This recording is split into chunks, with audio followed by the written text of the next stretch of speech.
Hello, everybody. Welcome to Tidus Talk, episode 23, featuring special guest BoterhamHGG. How you doing, Boter? Yo, I'm doing pretty good. How are you? I'm doing well, thanks. So, for anybody who hasn't been here before, this is an interview and podcast series where I find other content creators, Twitch, YouTube, wherever, big or small.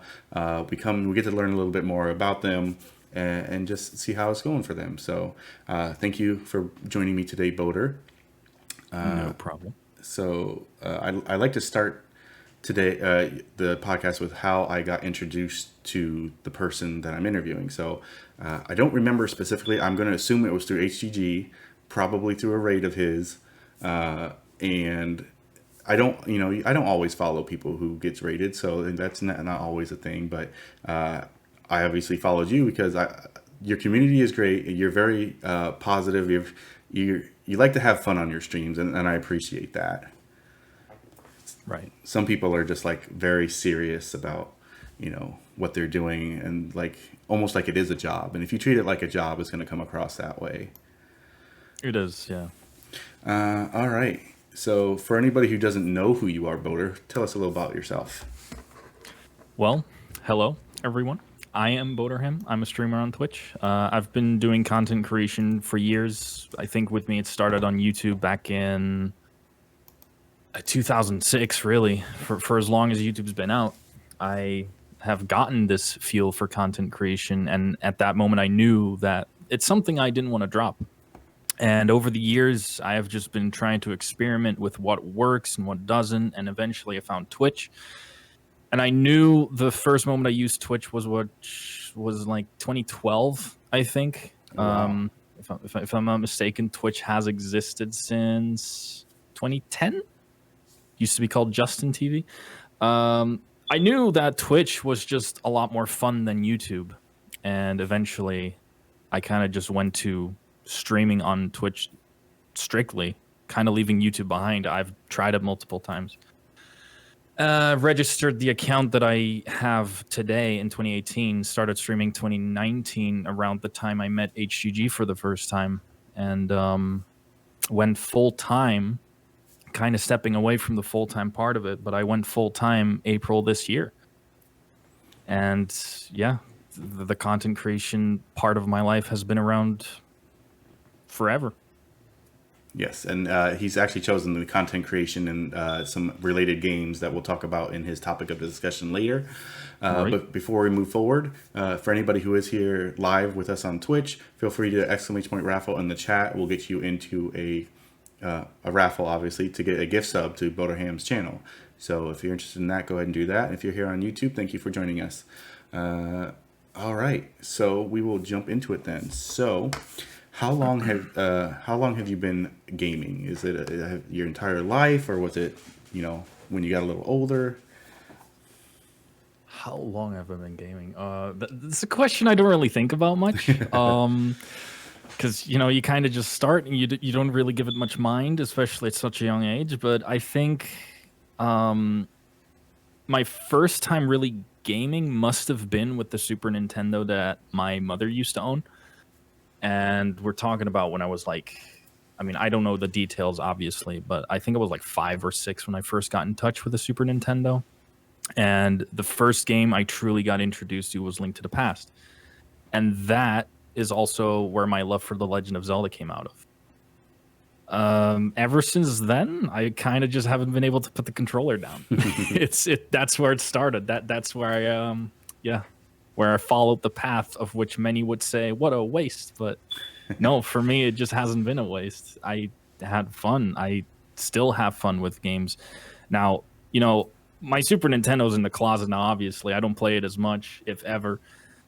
But it's really what got me into gaming as a whole. Like, I have pretty much every Nintendo console to date, apart from the 3DS family. I have like a 2DS, that's about it. But the addiction just started with the Super Nintendo, and from there, it just happened, and now we're here today, still gaming. All right. So, what are some of your favorite games and genres of games to play? Favorite games, as I just mentioned, is A Link to the Past, definitely, for sure. Always will be. So that's your number I love one Breath of the favorite Wild. game? Sorry? So that's your number one favorite game? My number one favorite game, yeah, fair to say, yeah. I mean, I love a lot of games. Obviously, you know that I'm a big Breath of the Wild fan. And as great as the game is, as fun as it is, with the amount of hours I've put into it, there's nothing that really tops that, that tops Link to the Past for me. And after all, it is the game that got me into gaming in general. So it does certainly hold a very special place in my heart. Apart from that, I'm just a huge Legend of Zelda fan in general. I mean, it shows on my stream, alerts, emotes, they're all Zelda themed. I've played Breath of the Wild, I've played Skyward Sword, I've played Twilight Princess, Wind Waker, Link to the Past, all these kinds of old and new Zelda games. And apart from that, I play a lot of Minecraft as well, which has also played a very important role in my life. Starting as early as 2010 is when I registered my first account. I was around in the alpha days, and that has also helped me go through a lot of the early days of my life. It's hard to believe the game's that long. And all that. It's old, ridiculous. Like the game came out in 2009, and to think it's still one of the best-selling games to date is just baffles me. Yeah. I mean, it's a great game, and it's still being actively updated, and I think that's what keeps a lot of people hooked, including me. Yeah, and all the mods too. Yeah, all the mods. The mods kept it. I'd like to say, like, I think a couple of years ago, Minecraft was in a pretty bad spot. Like, I think there was a period where updates weren't as frequent, and there was all controversy around the community being pretty bad. But I think the mods are what really helped keep the game alive, especially at that time. And now it's just getting better, given that Mojang actually keeps all these modders into mind. Like they actively support the modders and the modding community, and they talk about them quite often. And because of that, it's just gotten better for every player in the community. Well, it's awesome when developers keep that stuff in mind, because otherwise you alienate people, and the game, for all we know, if they from the get-go went mods no, the game could be dead at this point. Yeah. It very well could be. I mean, look at all the other games out there now. Like, you've got Fortnite, you've got Apex Legends, you've got name another battle royale game that I'm totally not familiar with because I don't play those games. But there's been so many different genres, and you'll see that. Like, what game started with the battle royale genre? PUBG. PUBG. I mean, that's the one that comes to mind for me. I know there was one before that, yeah, but like, PUBG is what brought it into the spotlight, I think. Like, a lot of people would think it's Fortnite because of how popular it is. But how many people talk about PUBG nowadays? Because I never see anyone talk about it. Yeah. You know what I mean? Like, at the end of the day, I think, it just is the community that keeps a game alive. Agreed. All right. So what are some of your fondest gaming memories? Fondest gaming memories. Surprisingly, I wouldn't say it's Link to the Past. I would say that it's Grand Theft Auto 2 on the PlayStation 1. Now, that's a completely different genre, isn't it? Yeah, a little bit. Yeah. So I played GTA 2 on PS1 around the time, I think, like a couple of years after I first got introduced to the Super Nintendo. So, like, I was young. I wasn't supposed to be playing that game at all. Like, like, officially, you're not allowed to do that. But I spent so much time on GTA 2. And then I remember just years passing on, and I was surprised to find out that GTA 2 was also on PC. So I did everything in my power to get that game on PC. And I spent so many years just playing the game, just going through the missions. I remember struggling. I don't know if you're familiar with GTA 2, but there's like 3 stages. And like each stage gets progressively harder. And I remember struggling with stage 1. Like, you're stuck in this first world, and I just didn't know what to do. Like, I was a kid. I barely could understand English. I was like, okay, I guess I'm just shooting people and then just driving around the city. Like, what am I supposed to do? And then I figured it out one day. I was just doing my thing. I had like this money counter at the top right, and little did I know the money counter was supposed to turn green, but it was red all this time, and I was like, I don't know what that means. But then I saw it turn green. I was like, and then this text I think appeared at the bottom. It was like, you have enough money, you can go to the next stage. And I was like, what? All this time it's just been that. I think I spent like 2 years just trying to figure out how to continue in the game. And from there on, I just kept playing. I eventually beat the game, and given my curious nature and my creative nature, I wanted to see if there's something that I can make for the game, because that's another thing that I've always been very interested in, just creating, like, modding games. And GTA 2 was one of the first games that really got me asking that question, like, hey, is there a map editor? Turns out there was. Pretty good one at the time too. If you try to load it now on Windows 10 machines, nah, it's not going to work. It was like made for XP specifically. But yeah, that's like one of my favorite gaming moments, not Zelda. Who would have thought? What are some upcoming games that you're looking forward to the most? Right now, I don't game as much as I used to, so that's kind of a hard question to answer. Yeah, like the gaming, despite doing it so much on stream, it kind of did fade over the years. But if I had to choose, I would like to check out Cyberpunk. But also at the same time, I'm not sure if I should go through with it, because I've seen some reviews and I've seen some complaints. And then again, as I said, I don't really play that many games, like especially new ones. But some things that there is, now that I think about it, there is a game I'm looking forward to. However, it hasn't been announced yet. Yeah, no, it hasn't been announced, but I know it's coming. I know it's coming eventually. Now, are you familiar with Valve? Yes.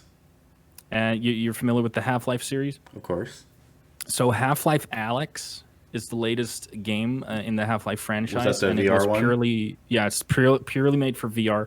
And I played it. I recently got to finish it because I couldn't for a long time. The game kept stuttering and lagging to the point where I just got motion sickness, because everything in 2 FPS in front of your eyes is not great. Let me just tell you that. But Half-Life Alyx answered some questions that people had about the Half-Life franchise for a long time. Like, where's Half-Life 3? I'm pretty sure you've seen that question pop up at least once. Once, more like 1,000 times. Yeah, like 1,000 times, exactly. But yeah, Half-Life Alyx really does answer that question, because at the end of the game, I don't know if you want to be spoiled or anything. I've played a little bit of the first one, but that's it. So right, okay. So if you don't want to hear this, cover your ears for like the next minute. But Half-Life Alyx at the end does show the ending of Half-Life 2 Episode 2, which is where the franchise left off with Alex's father dying. So Alyx takes place during 2? Alyx actually takes place in between the Black Mesa story from Half-Life 1, I think, and I'm actually not sure. It's not like the beginning of everything. Right. It does take place right after Gordon Freeman was captured, which, in Half-Life 1, he actually broke out and then he got recaptured, I think. I'm not too familiar with the Half-Life story like that. But it does answer a lot of questions, and it does open up to Half-Life 3 coming out. Now, people speculate that it might be a VR game, which I wouldn't mind, because virtual reality is the most immersive thing you could ever think of. Like, it's just fantastic. But that's a game that I'm actually looking forward to. Ever since Half-Life Alyx, I've really looked into the franchise more and just appreciated the storytelling and the characters, everything that was built around that universe. Yeah, I would agree that it's just Half-Life 3 is an eventuality, just because, if for nothing else, it would sell like crazy, because everybody's been waiting for so long. Yeah. I think, with the fact that it might be VR, a lot of people have spoken out about that already. Like, we've been waiting for 15 plus years, and you're going to make it exclusive to virtual reality only. I can't afford that. And I understand that frustration, because virtual reality is not cheap. No. And you need a really, really powerful PC for it too. So you can get your $500 headset. Guess what? Now you need a $1,500 PC. Or a Like console. it, or console, but Half-Life hasn't been released on consoles ever. That's That's kind not of the true. problem. I Well, played I okay, played Half-Life 1 on PS3. right. They did that then, but I don't think they do that now. No, I don't They think haven't released any of their content on any consoles. I don't think it came as part of the Orange Box collection with Portal and Team Fortress. So Right, that's yeah. as far as I know, that's the only time Half-Life has been on console, to my knowledge. When any Valve game, I think. I don't No, think there's Portal. been anything. Portal 2? Portal Was 2 that was released? console. Oh, okay. Well, Valve hasn't made games in years. Like Half-Life Alyx was the first one in like 10 years, I Yeah, think. they're like, we make enough Crazy. money from Steam, so we don't need to. I mean, do you know how their company works? I mean, The way their company works, all of their employees can work on anything at any time that they choose. They can choose their projects. They have no one telling them what to work on. That's how Valve works, and that's why so many projects that they have just don't see the end of don't see the light of day. wow, that's A nuts. lot of people don't know this, but I think it's quite hilarious how they work.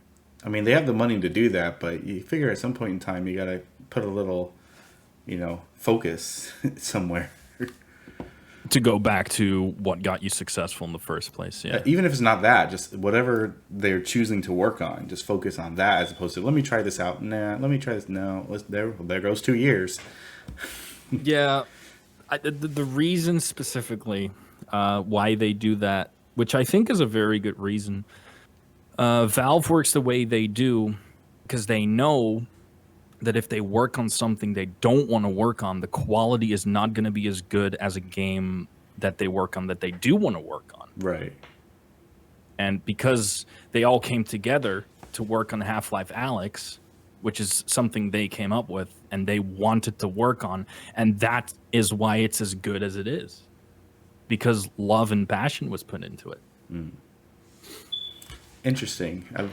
It'll be, yeah. I'm interested to see how what kind of stuff they do going forward. Then, what about Breath of the Wild 2? Breath of the Wild 2. Oh, how did I forget to mention that? I Hold don't on. I'm a know. fake Zelda fan. Wait, Heard it here first. why did I Fake not bring Zelda that up? fan. Dude, I'm actually ashamed I didn't bring that up. Wow. Not You looking called forward me to out. it. You heard it. You called me out. Yeah, dude. I don't even know where to begin when it comes to Breath of the Wild 2. I've played a whole bunch of Breath of the Wild on stream. And there's so much good I can say about the first one. I don't even know where to begin for the second one, dude. Like, whoo. It's already been confirmed that Breath of the Wild 2 takes place in the world from Breath of the Wild 1. But from what the trailer has shown us, what we're led to believe is that there's going to be dungeons this time, like actual underground dungeons. There's something under Hyrule Castle. Because you see Hyrule Castle going up, like it's not just going to go up for no reason. One thing I'd really like to see in Breath of the Wild 2 is indeed the dungeons. I kind of just don't want to see any more Sheikah stuff because 120 shrines, nah. I don't want to climb any more towers, none of that. But that does raise the question, is Link going to keep the Sheikah slate? Are you going to be able to teleport? Is there going to be any form of fast travel at all? Like how is it going to go with dungeons? And most importantly, is there going to be a 2-player mode? Given the fact you walk around with Zelda. At least that's what the trailer implies, that you're teaming up with her. Because obviously after Breath of the Wild 1, there's no more kingdom. It's all been destroyed. Zelda doesn't have to be a princess of anything. So I'm super curious to see where that goes. Do you think we get it 2021 or 2022?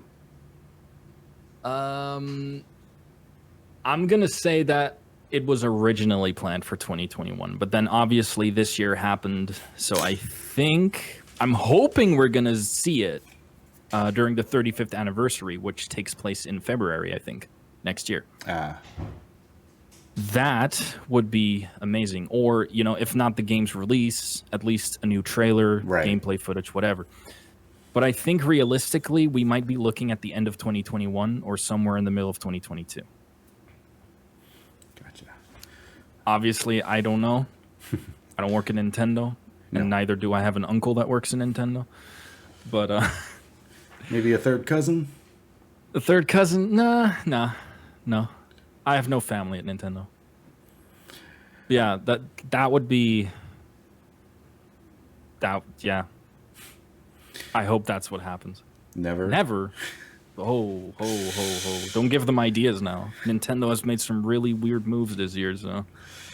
All right. So moving on, what games are you currently, if any, by the sound of it, are you currently playing on and off stream? Right now it's mostly Minecraft. That's specifically because I own my own server, and I'd like to keep the server as busy as possible. Other than that, it's mostly just server stuff. I have been thinking of just starting a modded playthrough offline, because I'm kind of busy with stuff nowadays. To not go into the topic too much, that's why you might have not seen me stream as much lately. Other than that, I have been kind of getting back into virtual reality. I bought this headset like a year ago, and I've kind of kept it just in the closet collecting dust. But it was like one day, you know what? There's a lot of great VR games out there. So I've been kind of messing around in VR chat, if you're familiar with that. Yeah. There's Super Hot VR, which is a great game. Hot. It's super hot. It's so good, dude. Ooh. It's so immersive. Like, you feel like you're actually there, and that's what the game makes you feel as well. Like, you get sucked into this virtual world, and the story of that game is you like dispose of your body for like a virtual shell. Apart from that, it's mostly been Minecraft. It's been VR games and some Nintendo Switch stuff, like Age of Calamity recently. That's a good one to bring up, actually. Age of Calamity, which is a prequel to Breath of the Wild, although not really. Because time travel does a lot of weird things for games and shows and movies and whatnot. That's true.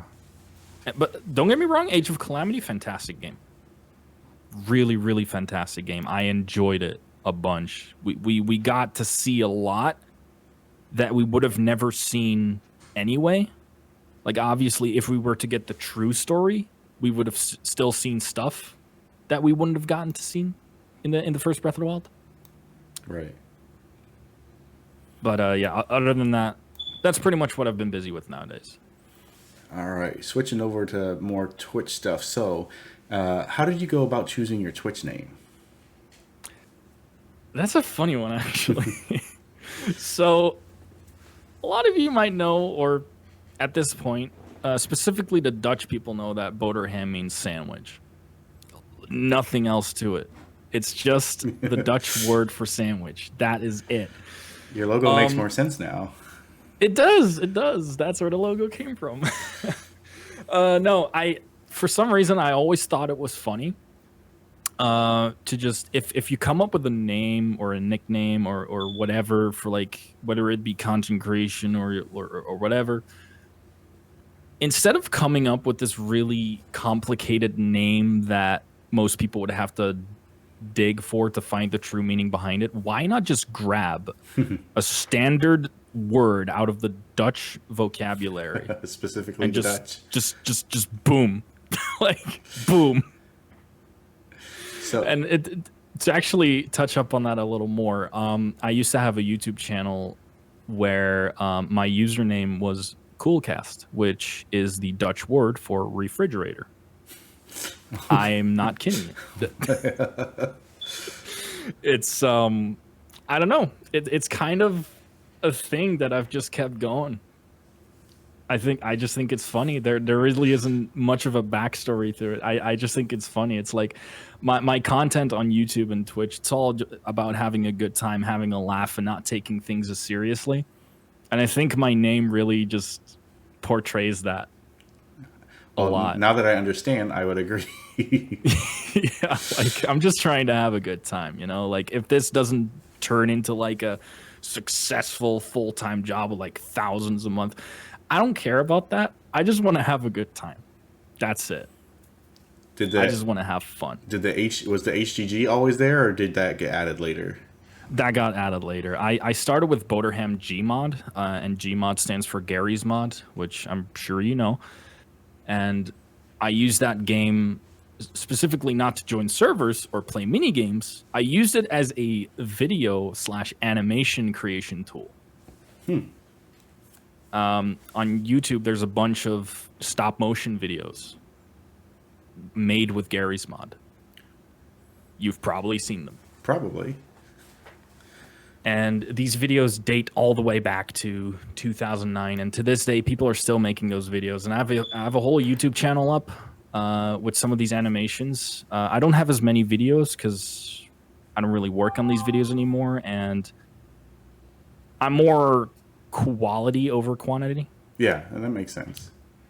So, yeah, that's how it started. And eventually I realized that Gmodding is not something I really do anymore. So I eventually switched the name over to HGG because it's a community that I've just spent a majority of my time in. And I really wanted to just, thank Hylian for creating the community that he did. And one of those ways of showing thanks was just changing my name to include HGG, which I later talked to him about. And he really appreciates it. Yeah, shout out to Hylian Descent of Hyrule Gaming Group. He's been on the cast before. Yeah. All right, so what drew you to streaming and what do you like best about it? What drew me to streaming is you get to just sit down, you get to play a game, you just get to do whatever you always do, really. I've always been a very talkative person. I've always really been about making people smile, giving them a good time. Let's say they had a rough day and they can just come to my stream, or any stream really, to just kind of forget about their day. And it's something that I do myself as well. If I had a rough day, I'll just go and hang out with someone. And I figured, I can probably do that too. And I knew years ago that it's something I could do. I used to stream a game called Team Fortress 2. And that's where like true streaming kind of started happening for me. And that was the first time I've ever like built a community. And from that moment, I just knew that streaming is something that I really, really, truly enjoy and appreciate. And you don't really know how much of hard work streaming is until you actually start doing it, if you get what I mean. Oh, absolutely. Like, it takes a lot. It takes a lot. And the time I first streamed, which was in like 2014, where I started building a community for that game that I just mentioned, it was not as accepted as it is today.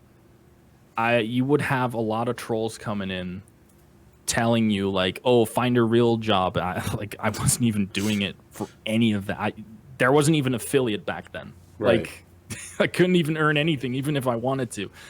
But the amount of hatred that people would just spew out in your chat back then, and I noticed that doesn't happen as often now. No. Like that has really just gone away, because I feel like everyone's starting to realize that you could pick up a $5 microphone from whatever store you've got near you and just start doing it.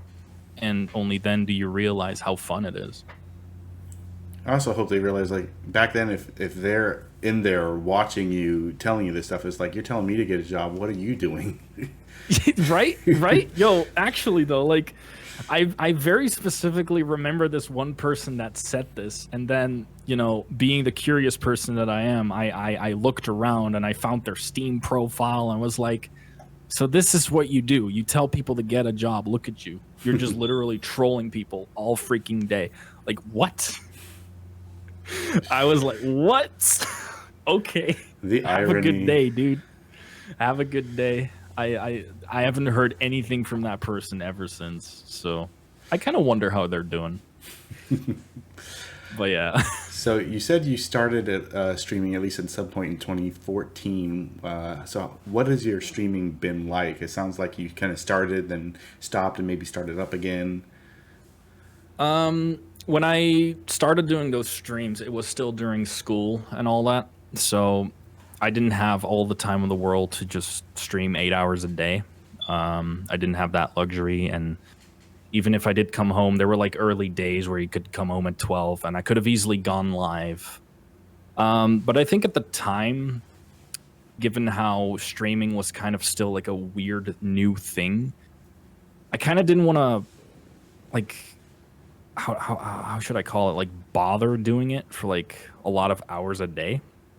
I don't know. It's like I don't know how to explain it. It was such a long time ago. Like I don't know.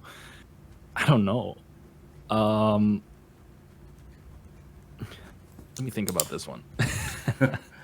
Well, you can go with the more recent. So, I mean, you said you pretty random back in the day. When did you start doing it like more consistently? Was it when you created the boater on Twitch?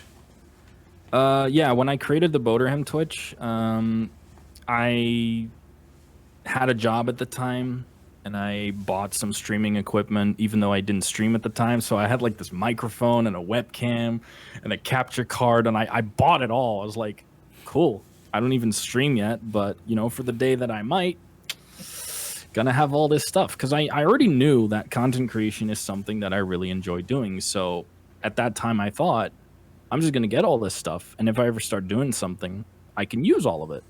And eventually, I ended up doing it. February 2019 is when I started. When I mainly just test streams for my capture card. And I did Breath of the Wild. I was like, yeah, I just got a Switch. I just got a capture card. Let's freaking go. So I just had fun. And eventually I met a streamer, hung out with them, got to be friends with them. And then about a month later, I didn't actually find Hylian through Twitch. I found him a week before he started his first ever stream. Oh, wow. So I was like, you know what? I'm going to do this streaming thing more, and I'm going to look for some Discord communities to join. So I checked one of these sites, like these huge lists full of Discord servers. And one of them popped forward. I was like, Hyrule Gaming Group. Like, oh, Zelda. They seem to be all about Zelda. Yo, this is where I should be. So I just got in, and I introduced myself, and Hylian was actually the first person to say hello to me. And we started talking about streaming stuff, like, hey, I just started streaming. Is there like a promotion thing here? And there was, you know, back around the time where HGG had a public self-promotion channel before they locked it down. And I just started promoting my streams there. Hylian popped in and already like started with monetary support and all that crazy stuff, like stuff I couldn't have even imagined when I got into that Discord. Like, whoa, I found a really cool community. Like, and then a week later, like Hylian talked to me before about how he wanted to start streaming, how he had this vision for Hyrule Gaming Group and how he wanted to go about it. And then he started streaming. And about a week later, he already got affiliate because obviously he already had the whole Discord built up. Right. And so he had a lot of people supporting him since the beginning. And I've just kind of stuck around. And the fact that I saw him just do his thing and grow as fast as he did, it really inspired me to just stream more. Now, in 2019, it wasn't full time or anything. I kind of just streamed whenever I was able to because I still had a job at the time. But it wasn't April 2020, April 13th specifically, where I wanted to go full time. And honestly, that was because I was greatly inspired by Hylian and the amount of work he's put in and how fast he's actually grown. Yeah, and that's kind of how this... It's crazy. Like 11 months time, he was already partnered. There's not a lot of people that can say that. No. Like it's nuts. And it really got me to do the thing that I've been doing for, I'd say, 2 years now.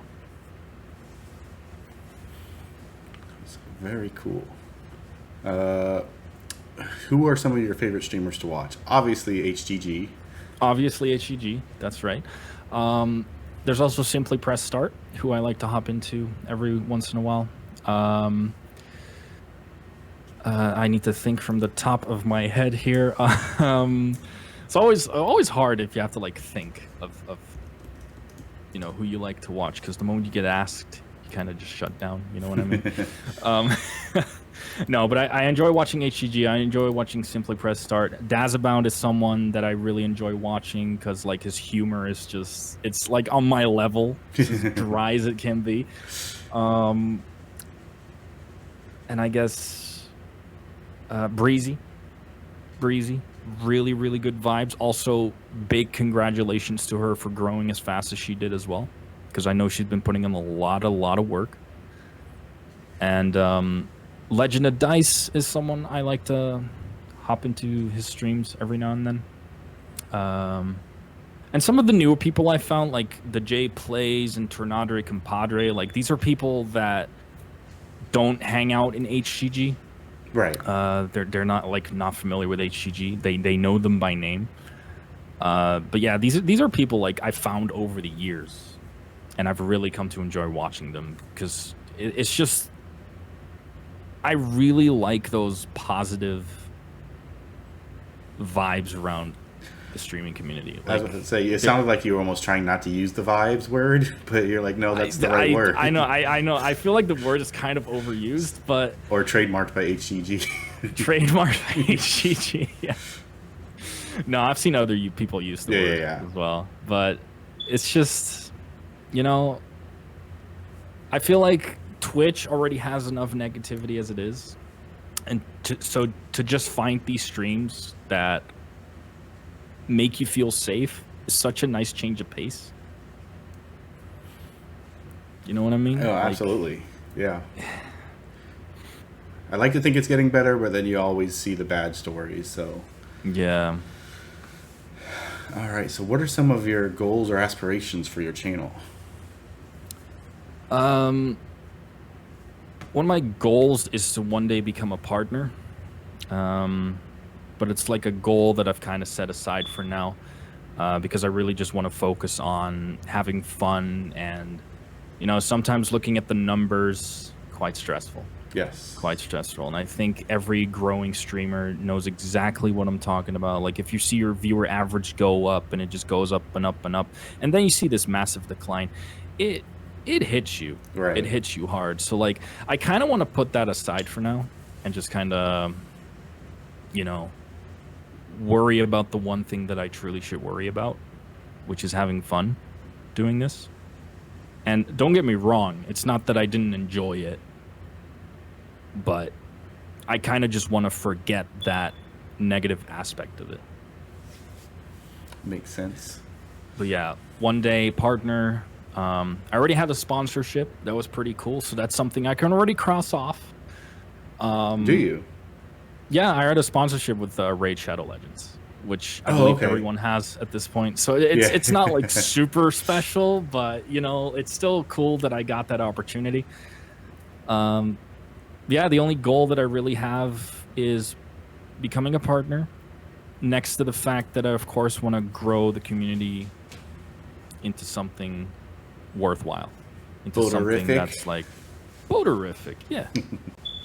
Grow the Boter fam into something boterific. That's I'm gonna go with that. Yo. Silver says, I love your streams and I hope you know that your community cherishes you. Oh, thank you, Silvers. I appreciate that. What is some advice you'd give to streamers looking to grow their channel? Yeah. Kind of to bring back what I just said. If you're looking to grow a channel, don't immediately expect that you're going to hit numbers that are going to make you able to apply for partner within like 2 weeks. It's not going to happen. It doesn't happen to anyone unless you're a huge corporation that can get a verified checkmark. You won't. Or it takes a lot of work. An already well-known celebrity. Or an already well-known, or you have a big YouTube channel, then all that stuff is going to be easier. But if you're looking to grow your channel, and I'm speaking from experience here for someone who never had a big YouTube, so if you're starting from the ground up, patience.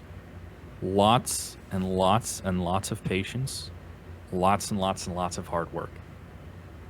And that's something I've really come to realize over the past year. Yeah. It doesn't come right away. And there's going to be days where your viewer count just like decreases by half. And trust me, I know it feels like a kick in the gut. But then the next day, you know, they might all come back. That's kind of, it is a job. No, Silver. I do agree with that. It is a job. But it's not the kind of job where you're, you know, instantly going to get a salary of like $1,800 a month. It's like a dynamic salary. It changes every month. You never really know what you're gonna get. It's kind of tricky. I don't know. A lot of people get asked this question. It's like I think it just differs per streamer, per personality. It does, because not everybody's successful like, for the same reason. Yeah, it's a really difficult question to answer, but it does come down to a lot of patience, a lot of hard work, and yeah. And that's the thing. I mean, if new people think you can just sit down and play a game, and you know, I mean, in truth, that is what Twitch is. You can sit down, you can press go live, and just play a game. It's as easy as that. But I'm talking about and be successful. Yeah, like being successful, growing a community. You're gonna have to start like presenting yourself in the way you want to be. Like, what do you call it? You want to present yourself in the best way possible, and just playing a game and not even saying anything, it's not going to get you there. Right. All right. So, like you said, everybody gets asked that question, but I like to see like how different people feel. Like if there's something, you know, specific that they have noticed maybe that others haven't. Right. So what are some of your interests and hobbies outside of gaming? Oh boy. What are my other hobbies? Animation. Outside of gaming, animation, graphical work, that kind of stuff. I did some studies for graphic design, which I completed about 2 years ago. That's and cool. Outside of streaming, like you'll see it on my streams a lot. There's a lot of like graphical stuff happening, like fancy overlays, colors changing, all that kind of stuff. But outside of streaming and gaming, it's something I really just like to spend a lot of time on. I create logos for people. I create animations for people. Like look at Hyro Gaming Group stream, the transition stingers. I've made all of those. Oh, that's cool. I didn't know that. I made my own transition stingers, of course. There's a couple of other people that I've made some for. Overlays included. I also did a lot of overlays, like the ocean overlay for HGG I also did. So yeah, like, while it may have a lot of elements from different games, it's just, I don't know, it's like during my journey of discovering games, and given how I wanted to be creative with them and mod them, I came to the realization that just making stuff in general is something I really, really enjoy. And that's when that actually brings me back to 2006 on a site called Newgrounds. Like, now we're digging really deep. I got in touch with Flash animations. And these were essentially animations in a now outdated, very outdated plugin where, you know, sprite animations were specifically a thing next to drawn animations. And I really got pulled to those sprite animations. And that's where the creative process, the graphic design part of my life came into play. Because I had to figure out what that program was, and I figured it out, and I started just messing around with it. And before I knew with it, in like 2006, I mean, I'm not good at math. How old was I? I don't know how you are now, so I can't do the math. I was young, and I was already making animations. I remember going to a school for like a sign-up process, you know, where you go to a school and you have to like look around and decide if you want to go to that school. Turns out we went to the college part of it. So like for when you come out of high school, the next part of school, we went there turns out we found out we were at the wrong school. I should have like gone a level lower, but I remember being on the PCs there, just making stuff, and all the students that were like way older than me were like, "How is this kid doing this? Like, how is he doing this? What? I don't even know how to do that now." Like, and like, ever since then, like, I don't know. I've always been really interested in it. So I didn't know. I was going to ask you because I looked at your channel beforehand. So you do have a spot for commissions. Does that mean are you still doing commissions? You do all that for the overlays and whatnot? The commissions, mainly it's mostly HGG that really commissions stuff for me, and the panel still says soon to be reworked. I honestly just keep forgetting. It's not that I'm just really forgetful. I need to update that information as soon as possible. But yeah, if anyone is looking for transition stingers or like panels or overlays, they can always reach out to me. Always. And I'll gladly have a conversation with whoever would like to have some special graphic design. There you go. Well, where can everybody find you in your various platforms? On Twitch, you can find me right here, twitch.tv/BoterhamHGG. That's me writing A in the chat. I have a YouTube channel. Can I just post it in your chat? Yeah, go for it. Oh, it might not let you. Oh, might it not? Let's just try. Oh, it did. Hey, it worked. Nice. Cool. Maybe it just allows YouTube. There's my YouTube right there. It's kind of abandoned. I've been thinking about picking it up and just make these Gmod videos again. Because this YouTube channel that I just linked is Gary's mod videos. And I kind of want to keep it that way, oddly enough, even though I don't do anything with it. It's like I find myself coming back to that anyway, every time. You have like this weird... It's like I have it with Minecraft. That feeling comes to you, and when it's there, you kind of just want to keep doing it until it like fades. Like, oh, I'm bored of this now. That's kind of what I have with Gary's mod. It comes and then, I don't want to animate, and I just drop it. Like, it's kind of a bad habit. Maybe that's why my YouTube has never been successful ever. But apart from that, so that was my Twitch, then my YouTube. I have a Twitter right over here. And I have a Steam, even though I don't really do much with Steam streaming wise, but if any of you want to add me on Steam, go ahead. And that's pretty much all the social media platforms that I really use. I have Discord, of course, but I don't know if I should post my Discord in your stream. I think I'll just leave that aside. That's fine. You can, I wouldn't mind if you did, but if you don't want to, I completely understand. All right, so that will end the question portion of this. We're going to move on to... Oh, no, wait, that is right. Wait, no, this one. Okay, so the topic of discussion, you put... And I'll just read it here so that you said you want to talk about Legend of Zelda, Minecraft, which you kind of already did, and then content creation and what it's done for you over the past few years, and how would you like to continue doing these things. So what specifically did you want to kind of talk about here? The content creation, I kind of brought it up at the beginning. It's just done a lot for me over the past few years. It's really gotten me to grow as a person, grow as a graphic designer, because it's like if you do content creation and graphic design, it's like the perfect two things to combine, because not only do you get to do the thing you love and play games, you get to show your creativity, your graphic design creativity. You get to just combine the two, and to me that's what makes a show to run really fun.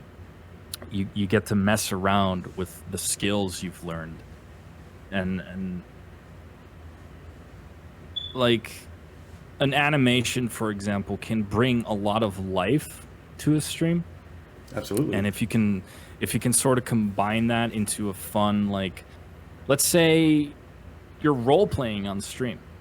You're like putting up a character. You put on a pirate's hat or something. Not that I've ever done that, but you put on a pirate's hat. You're like, a yar, me matey, and then all this like water and boats just appear on the screen. And cannons like, start going off. And cannons start going off, exactly. And that kind of stuff shows up on the screen. You're sitting there as a pirate. It's like, there's something so golden about that. Like, sure, you can do that post-production on YouTube, but actually being able to do that live with the press of a button, I find that so much more immersive, so much more fun than a YouTube video, because it's like actually happening. Right. You can see the people's reactions as it happens. And I think, obviously, I've done YouTube and I'm doing Twitch, and of the two things that I've done, Twitch is just so much more fun because you're actually talking to people, seeing their reactions to something that is happening now instead of later, pre-recorded, you know? And what it's specifically done for me the past year, I mean, we've all had a really rough year this year. 2020 has been an absolute bummer. Yeah. I think that's something we can all agree on. Definitely. To be able to just come together on Twitch, hang out, have a good time, kind of forget every negative thing happening in life. I don't know. There's something really special about that to me, that, you know, with all these measures and lockdowns, that we're still able to connect in a way. And I think that's really important. And specifically for me, like, I lost my job at the start of this year. It was like a mutual agreement. Like, you know, I already knew it was going to end, but it ended around the time that everything broke loose. So, and I already knew I wanted to do more with streaming. So it was perfect. It just worked. It just worked. It was, the timing was just there. But I think streaming has really, really helped keep me sane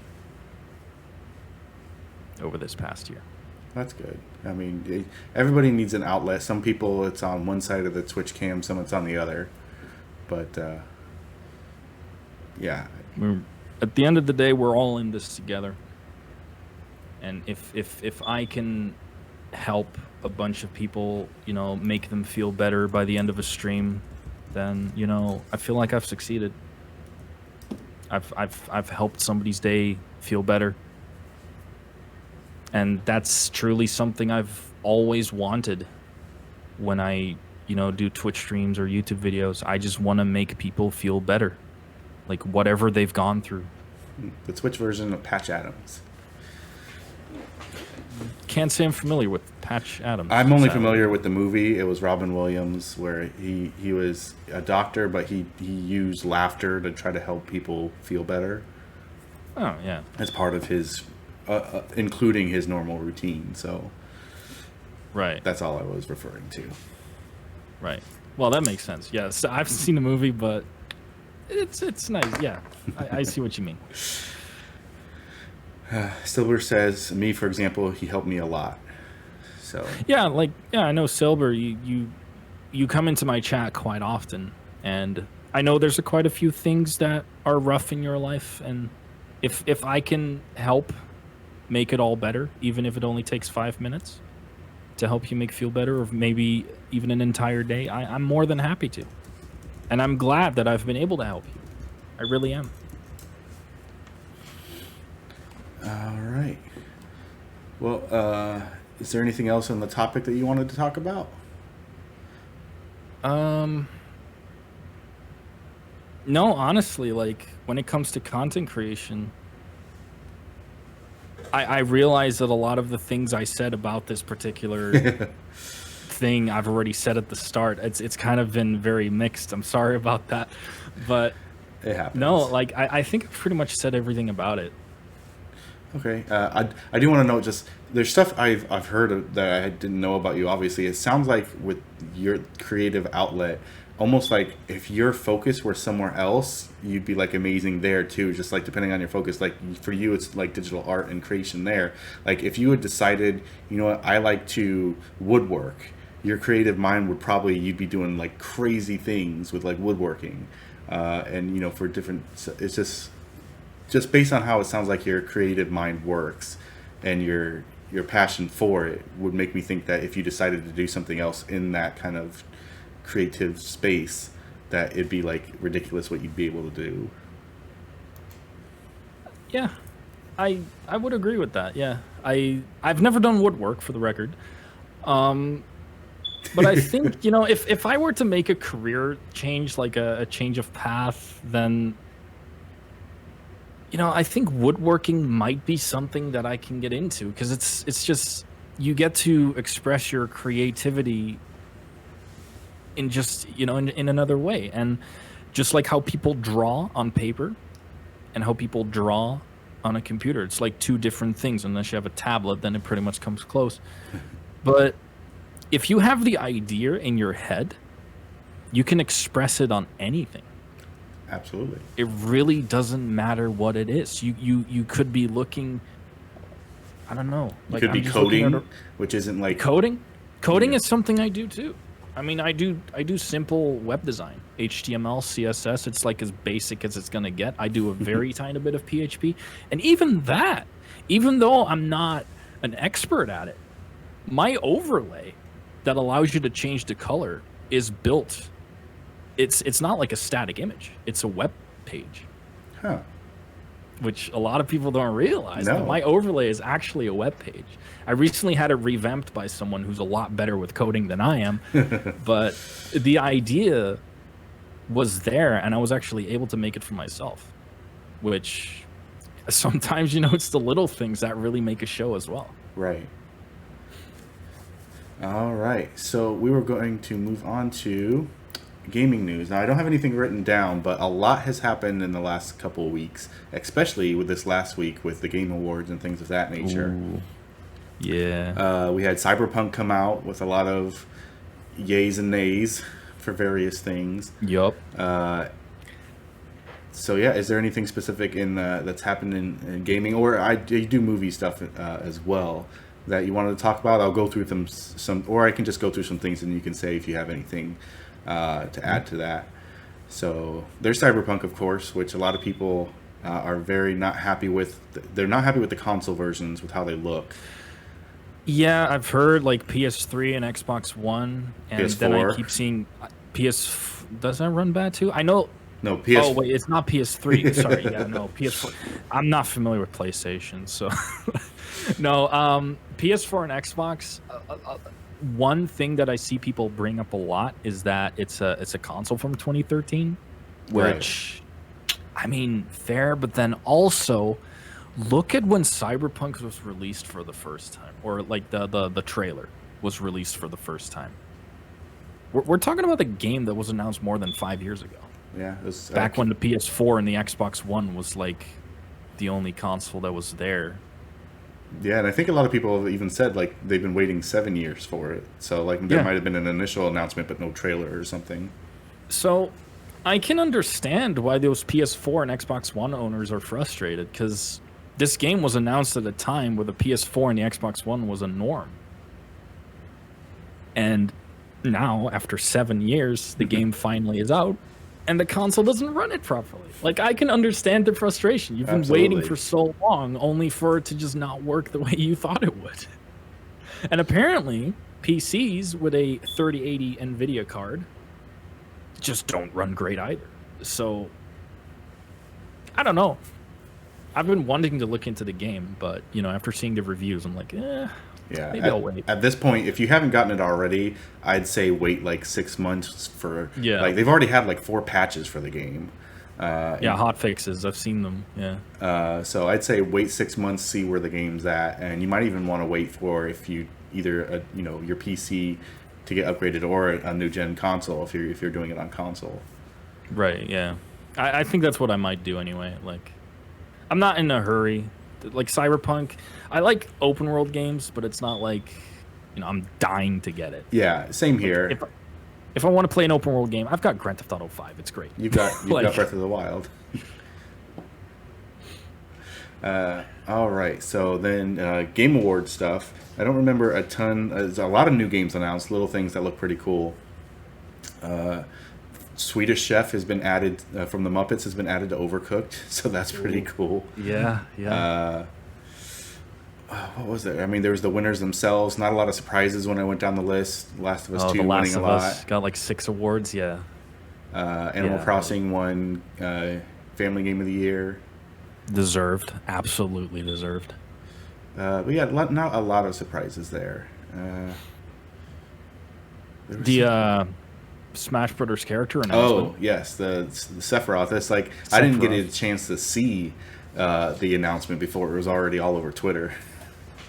Yeah, no, I honestly, you know who I expected first? Who? Sephiroth was like not even on my list of characters to No, expect. I hadn't even thought about him. I thought with every like leak that supposedly happened before that it was gonna be the Fortnite character. What's his name? Jonesy? Oh. Yeah, I mean, with Minecraft already in there and whatnot. Apparently, the creator of Fortnite like leaked stuff that he played Smash and whatever. Like people really just look too far into it. Yeah. But I also looked at the logic of it. It's an immensely popular game. It has taken every platform by storm. Like, it's the reason people download the Epic Games launcher. It's a free, completely free game on Switch. It's free on everything. Everybody plays it. I don't, because I don't like the game. I don't either.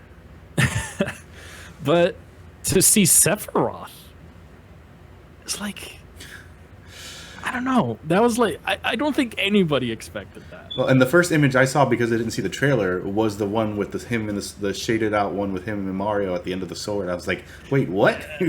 Yeah. That was great. I feel like that was Sakurai kind of like poking at Nintendo, like, hey, what have you been doing the past couple of weeks? I don't know. That's how I like to look at it, because I'm sure you've seen the controversy, like free melee and safe splits. Oh yeah.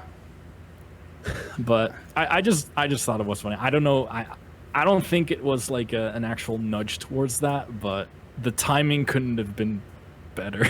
Like, it just couldn't have been. Who would you like to see in Smash? I'd like to see Girahim, even though he is an assist trophy. And if you don't know who Girahim is the main villain from The Legend of Zelda Skyward Sword. Okay. He's like the first boss you fight in the game, in like the first temple.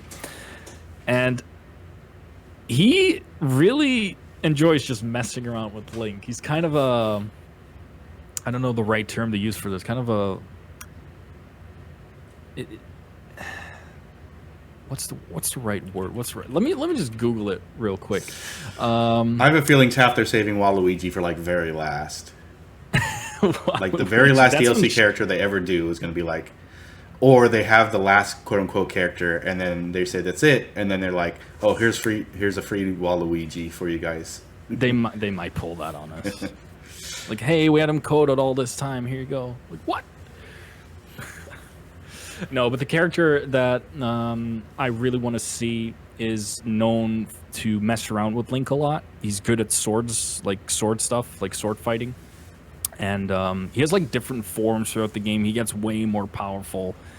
And turns out that Girahim, the story behind Girahim, is he's actually not a living being. He's a sword. He's like a giant sword that's been turned into like a humanoid being. And he's actually the sword of Demise, which is the original form of Ganon before he turns into Ganon throughout all the other Zelda games. So Skyward Sword, if you don't know, is actually the Zelda game, the first in the timeline. Right. It's what started everything. It set everything in motion. So Demise, like he's way too big of a character to be in Smash because he's actually massive. Like imagine Ganon, but even more menacing looking. But yeah, no, I mean, that's a pick that I don't think a lot of other people would have made. No. It's actually not at all. I've Googled around. I've been like trying to see if there's other people that shared the same opinion, but like, it seems nobody really cares. Nobody cares about Girahim. No. He's like the greatest villain. Like, come on, guys. All right. I see. I know there was a couple trailers, so I don't think there's much else that happened at the Game Awards. Like I said, a lot of new stuff, but not stuff I'm familiar with. And then you had the big Disney announcements, which I talked a little bit live on stream. You had all the Star Wars announcements, you had the random announcements, you had the Marvel announcements, and then just the straight up Disney announcements. So there was a lot for anybody who didn't catch it. The stuff going on live. I don't know how much you are into like movies and stuff, Boter. I really like the Marvel stuff. Like, I'm Okay. just gonna say it. I don't care about Star Wars. I never did. Sorry, guys. No, but the MCU is something like I've seen the lineup. I actually watched a video today because I missed the announcement. Was it at Okay. the Game Awards? No. It was happening at the same time as the Game Awards at a okay. Disney like investor call or something. Yeah, dude, I stayed up like 3 a.m. watching the Game Awards. So, but yeah, no, I've actually seen the lineup today. Kevin, what's Feige. it, how do you Feige? I never know how to say that. Kevin Feige. One thing in particular about the MCU is something I've been looking forward to for a long time, and that is what's going to happen with Spider-Man. Oh, the multiverse stuff. The multiverse, like it's been speculated, it's been mentioned multiple times how this might finally be the movie that we've been wanting. Right.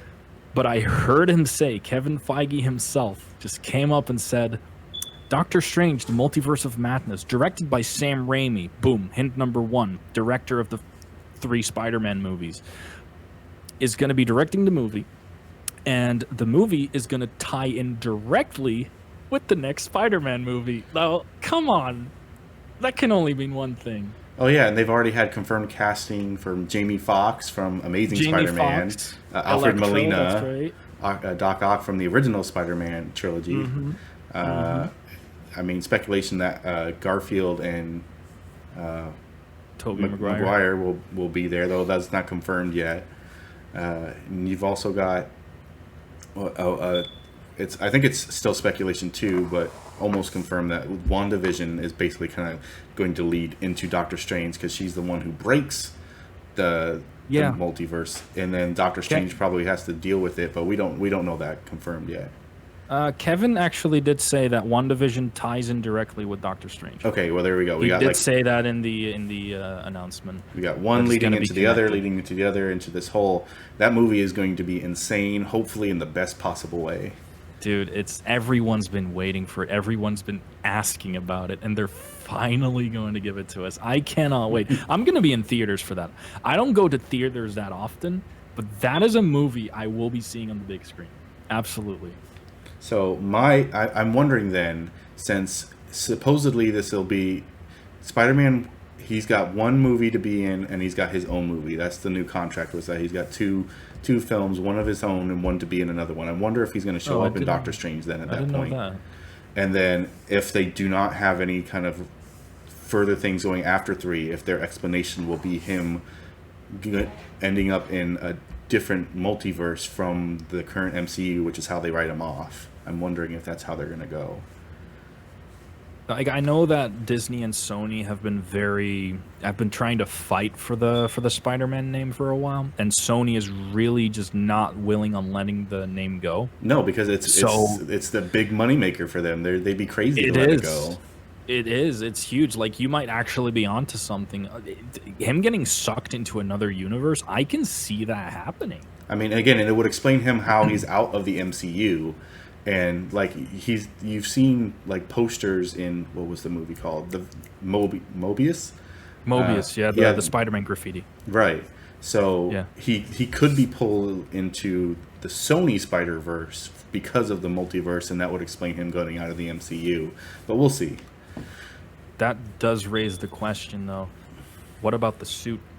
Everybody knows it's made by Tony Stark.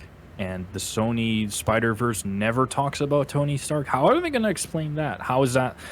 Might that not create some? I don't know. You know, I mean, he doesn't necessarily have to mention that the suit is made from Tony Stark because everybody knows. Well, everybody knows in their universe. What about in the Sony Spider-Verse? Is there a Tony Stark in that universe? We don't know. The first 3 Spider-Man movies and the Andrew Garfield movies never talked about Tony Stark ever. Right. Well, Now, that's because he they don't could be have the right to sucked the Marvel into a characters. universe where they do know Tony Stark. I mean, with the multiverse, everything's possible. Right. Literally. Like, there are no limits. So yeah, so a lot there. Well, we've got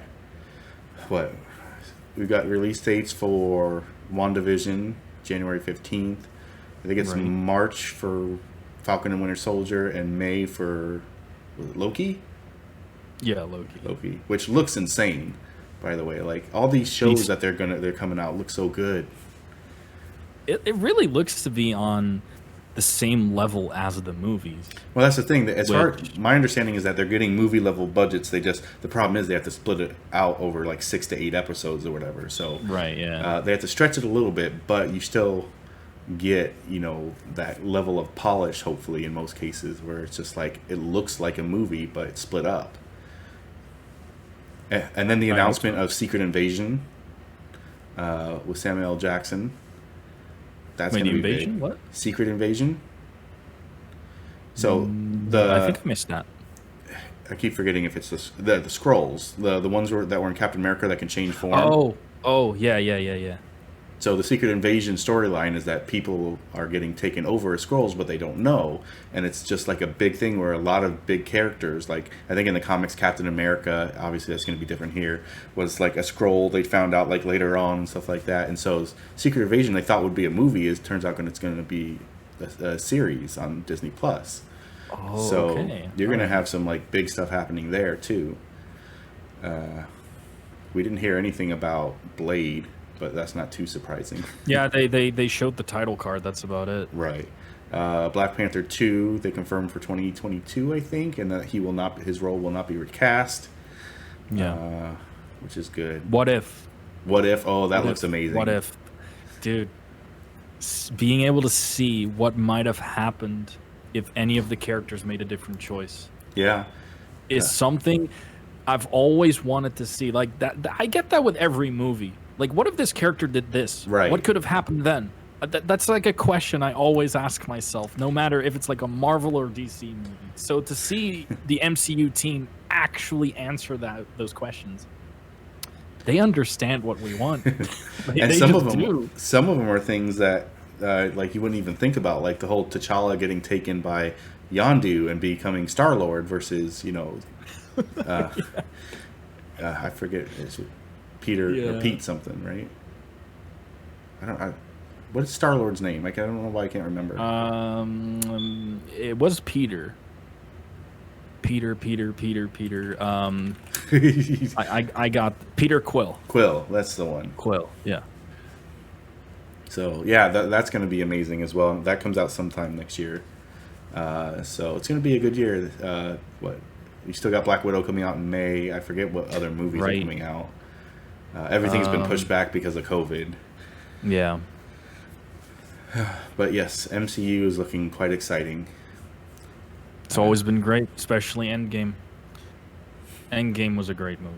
I don't know if you've seen it. Yes, I'm caught up on all the Marvel stuff. I haven't seen all of them, but you haven't seen Endgame all the movies?